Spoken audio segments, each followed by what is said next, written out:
ചില രോഗങ്ങൾ വന്നിട്ട് മാറാതെ മരുന്ന് ബോഡി അക്സെപ്റ്റ് ചെയ്യാത്തതുകൊണ്ട് ഈശോയെ അവരെല്ലാം നീ അങ്ങനെയെല്ലാം സ്പർശിക്കണം കർത്താവ്. ആശുപത്രി കഴിയുന്നവര്, ബൈസ്റ്റാൻഡേഴ്സായിട്ട് നിന്നിട്ട് കർത്താവ് അതിന്റെ പേര് വിഷമിക്കുന്നവര്, പണമില്ലാത്തതുകൊണ്ട് ഈശോയെ പണം തേടിപ്പിടിക്കാൻ വേണ്ടി ഇന്ന് ഇറങ്ങണമെന്ന് വിചാരിച്ചുകൊണ്ടിരുന്നിട്ട് ആര് തരുമെന്ന് ആശങ്കയുള്ളവരുണ്ട് കർത്താവെ.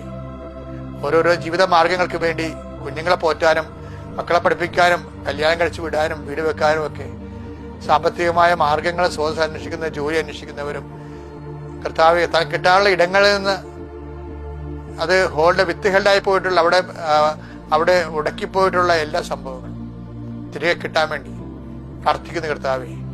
ഓരോ മക്കളും മനഃപൂർവ്വം സഹായിക്കാത്തവരുണ്ട്, മനഃപൂർവ്വം ഇട്ട് നടത്തുന്നവരുണ്ട്. അതിന്റെ പേരിലെല്ലാം ഓരോ ദിവസവും വിഷമം അനുഭവിക്കുന്നവരുണ്ട് കർത്താവെ. ജോലി ലീവ് എടുക്കാൻ പറ്റാത്ത ജോലി ചെയ്യുന്നവരുണ്ട്, പക്ഷെ ലീവ് എടുക്കേണ്ട കാര്യങ്ങൾക്ക് പോലും എടുക്കാൻ പറ്റാതെ ശ്വാസം മുട്ടുന്നവരുണ്ട്. അവരെല്ലാം സംബന്ധിച്ച് പ്രാർത്ഥിക്കുന്ന കർത്താവ് ദൈവമേ നിന്റെ വലിയ ശക്തിനോട് മക്കളെ അയക്കണം. ഒരു ജോലിക്ക് വേണ്ടി പരിശ്രമിച്ചിട്ട് കർത്താവ് ഡേറ്റ് കിട്ടാത്തവരുണ്ട്, പല സമയത്തും വിഷമം അനുഭവിക്കുന്ന അങ്ങയുടെ മക്കളുണ്ട്. അവരെല്ലാം കർത്താവ് നിന്നിൽ ആശ്രയിക്കുന്നവൻ നാളെ നിന്നെ മഹത്വപ്പെടുത്താൻ ഇടയാക്കണം പ്രാർത്ഥിക്കുന്നു. എന്റെ കർത്താവിന്റെ ഉന്നതമായ നാമത്തെ സഭയുടെ അധികാരത്തെ കുറിച്ചടയാളത്തിൽ ദൈവശക്തിയാൽ നിന്റെ പേരിലെ ദൈവം ഇന്ന് മഹത്വപ്പെടട്ടെ. ആമേൻ.